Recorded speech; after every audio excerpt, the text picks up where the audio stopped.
Hi everyone. This is going to be another review of Patron's art. This is the overpaint I did, and this is the original. In the original, one of the first things I noticed was the missing volume at the back of the skull.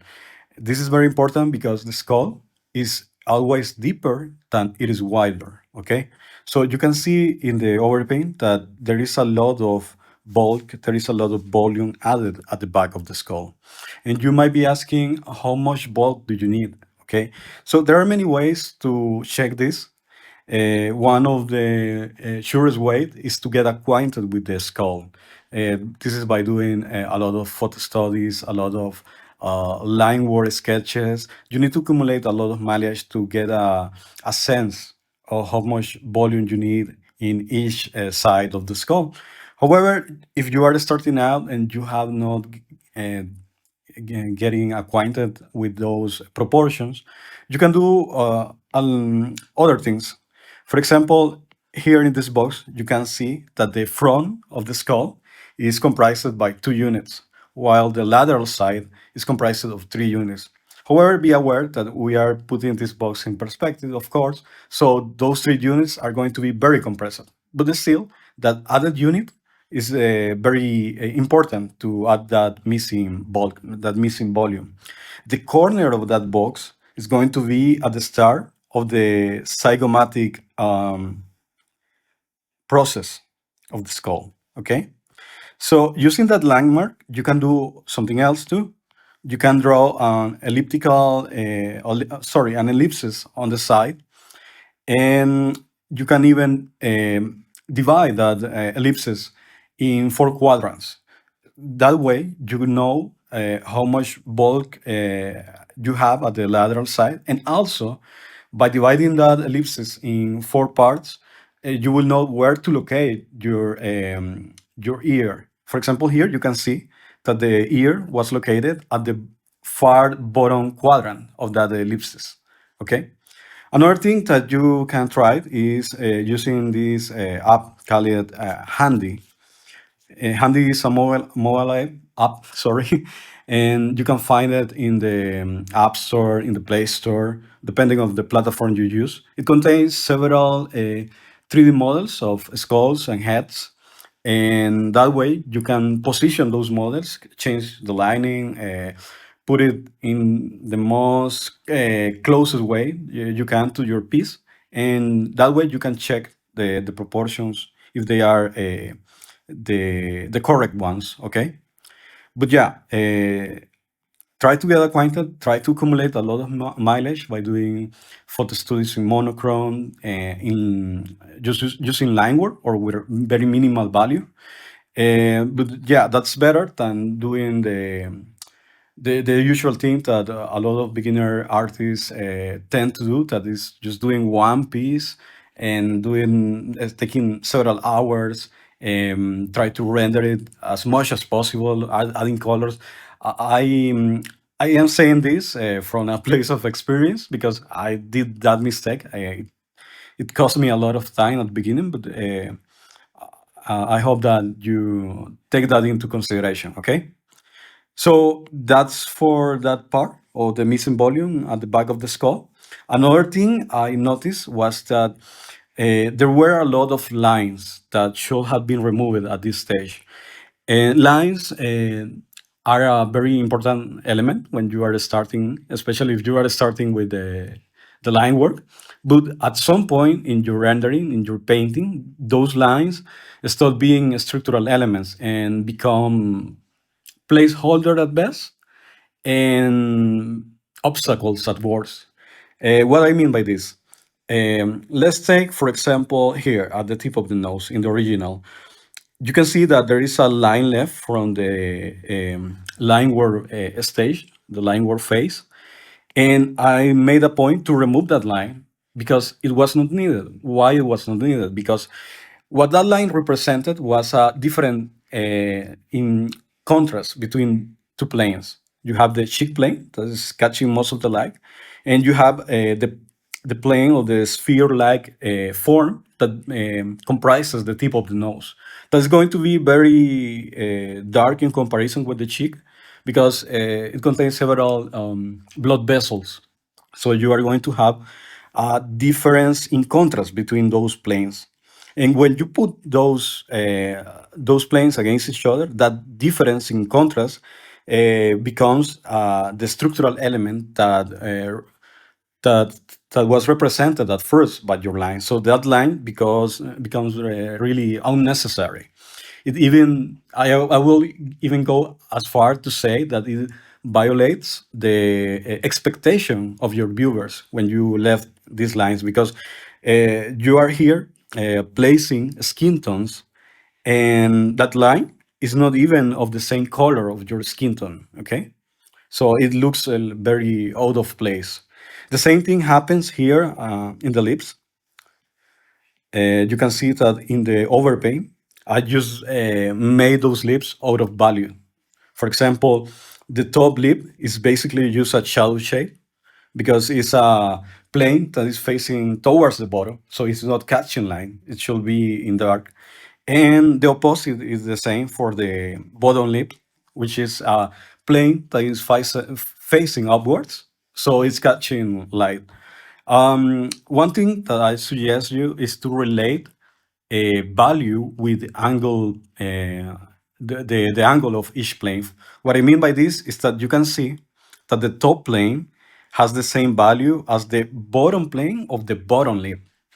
Uh, that's why those two areas share the same value, the top lip and the bottom plane of the bottom lip. Okay. Another thing that is represented by lines and can be replaced with are occlusion shadows. And you can see that here, for example, in the border between the jaw and the neck. An occlusion shadow occurs when you have two planes very close together to the point that the light cannot escape. That is going to make a very dark but very soft shadow. So that's the shadow you see here. That is the remnant of the line that was placed in the original. Same thing, same principle happens here at the eyelid, because you have the eye socket and you have the eyelid very close together. So you change that lines for a very dark value, because that's an occlusion shadow. Okay, let's move to other points. Okay, let's move to values. In the original, uh, I see that there was an attempt to indicate that some values are for the shadow area and some other for the light area. However, the issue is that the contrast between those values is not quite enough. You need a minimum level of contrast to make the forms turn. And by that I mean that you can sense as a viewer that there is a plane that is changing depending of the light direction. Okay, for example, in the overpaint, you can see that the values that have been assigned to the shadows are very differentiated compared to the original with the values that have been assigned to the light value. And that's very key because that's what creates the illusion of three-dimensionality when you are completing your piece, when you are rendering. For example, the plane where the eye socket resides is comprised mostly of shadow. I'm going to oversimplify that here. So you can see that by picking that shadow value, I can represent that that plane is in shadow, mostly in shadow. And the cheek plane, that is quite opposite to the eye plane, is catching light. That is also reflected by the contour.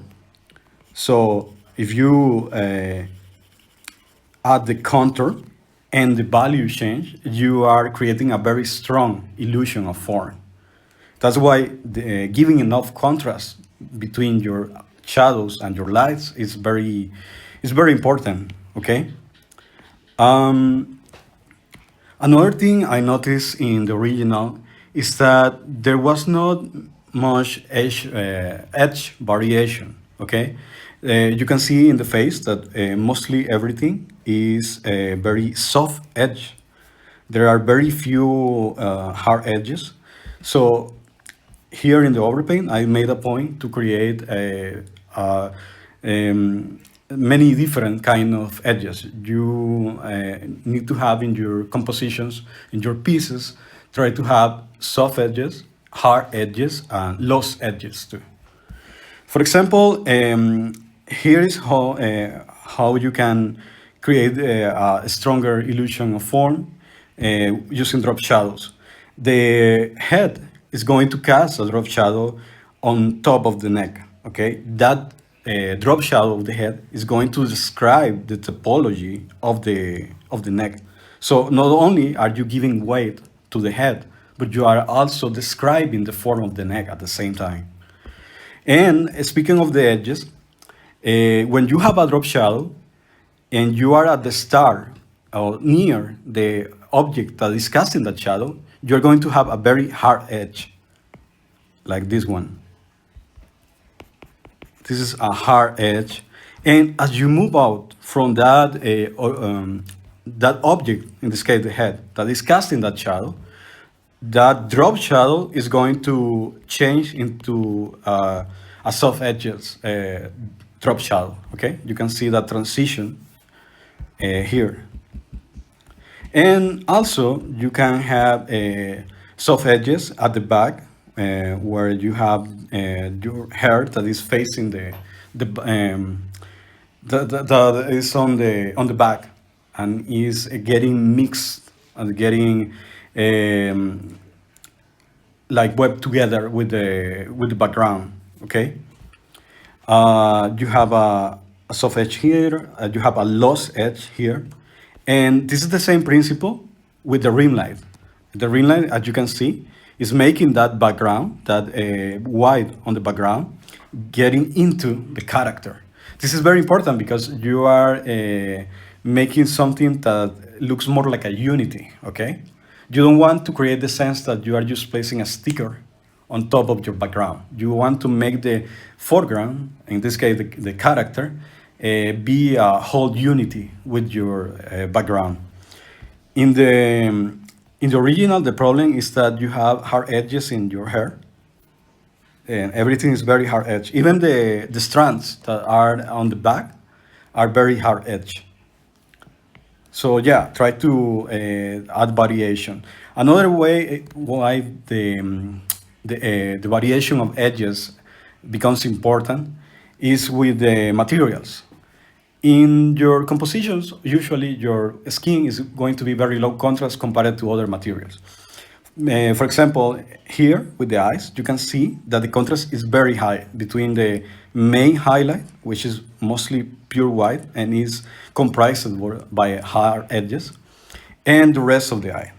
To the point that you see a very soft edge at the far side of each iris. And that gives the sense to your viewers that you are depicting a different material from the skin. Another way you can see that is with the hair. You can see that the contrast of the hair is very high compared to the contrast on the skin. So I hope you becomes clear that the variation in contrast is a necessity for depicting different kinds of materials. I am going to make a detour with the ear. I know I spoke about it in the first segment, but I wanted to make a point, and that point is that the ear for me, no matter how realistic or stylized your character is, needs to have at least 3 elements to come off as an ear, okay? You have your helix here, that is most of the contour of your ear. And you are also going to have your anti-helix, that is the most of the inner ear. That is, you can think of the anti-helix as a Y letter. You can see the gesture is very close to the Y letter. And the third element is the tragus, which is the transition between the face and the ear. That is why the tragus is very important, because it's what gives you that offset, that transition between your face and your ear. You can also add the lobule here. Not everyone has a lobule. There are some ears that just go directly towards that are missing the lobule and still come off as real, because some people are just like that, okay?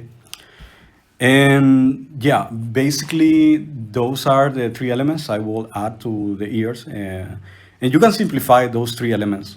You can make them very realistic. You can add a lot of values in the transition.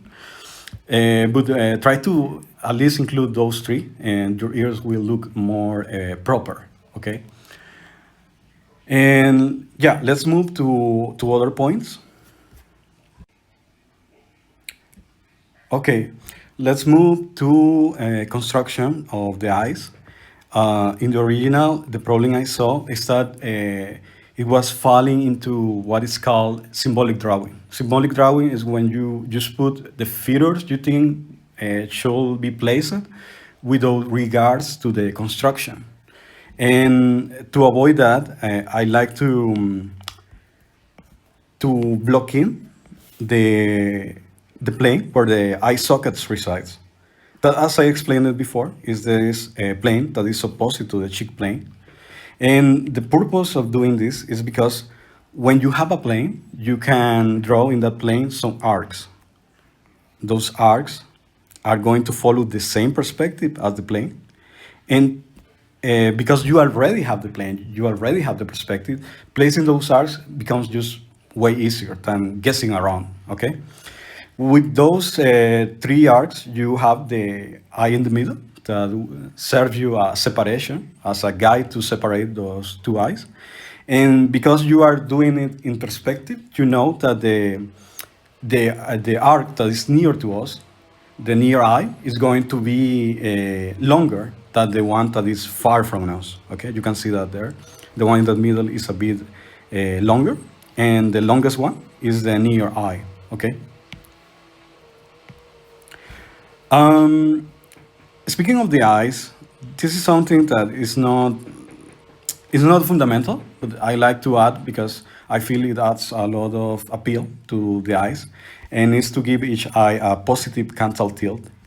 By that I mean that you gauge the angle between both corners of the eyes, and you try to give it a positive canthal tilt to the relation between those angles. Okay, you can see that, because if you do a negative canthal tilt, is what you have in the original, and it's the character starts to look a bit droopy, a bit like sleepy. Maybe it's your aim to do that, but I feel that there was not an expression to back up that guess. So I went with the positive canthal tilt in the overpaint. Okay. Another thing that you will notice is that the eyebrows in the original are behind the eyeball into the space. You have to be careful because that's why using that angle I was telling you before. Sorry, that plane, that eye socket plane is using that plane is very important because with that plane, you know that the eyebrow is going to be forward from in relation to the eyeball, because we are using a tilted plane. Sorry, I just erased it, but I hope you can remember that angle and why it is important, because when you use that angle, that eyebrow is going to be placed in front of the eyeball, which is not happening in the original, and that's why I was telling you that it's falling into symbolic drawing. Another thing I think you might have noticed is that the original has a lot of details in the form of piercings, and I removed those because I wanted to be very clear about the changes, and I wanted to make a point that you should avoid the temptation to run and rush into depicting those details. You should stay in this phase, in this stage of placing your main shapes, that your main landmarks are properly placed. and that the design of the shapes of those landmarks are the ones you absolutely want in your composition before moving into details. If your landmarks, your shapes are not ready, you should not be moving into details. Okay, and try to enjoy this phase. I think it's very interesting to come up with different shapes and play with those shapes like it was a sort of puzzle before moving into details. Details should be the very last thing you should try to do. Okay. Okay, I think that's for this review. I hope it has been useful. If you are interested in this kind of feedback for your work, I am offering it in my Patreon. It's patreon.com/Fires. It's going to be in the description, and you need to subscribe into the critic tier. And I'm going to give you one review each week. So for each month, you are going to have 4 reviews of your work, and each review is basically a PSD with the original, the overview, and some notes. Also, I'm going to include the timelapse replay of the process. It's going to be at the end too. uh, and yeah, it's basically that. Not every review is going to be public because obviously it's YouTube and I cannot post anything that is non-safe for work. Even if I decide that your piece is a good example for a voice over review, I am going to ask you first. So it's like an added value. Okay, you receive an extra video that goes more in deep about the changes, and I receive a publicity, a marketing for my YouTube channel and my social media. But as I said, it's not going to be every piece. And even if I decide it's a good piece for this kind of extra reviews, I'm going to ask you first if you are okay with doing these voice over reviews. Okay. Also, you are going to have every other exclusive I post in my Patreon. I post very frequently, and I post very high effort exclusives that I don't publish in social media. Okay. So yeah, that's for this review. I hope it has been useful, and I hope to see you later. Bye.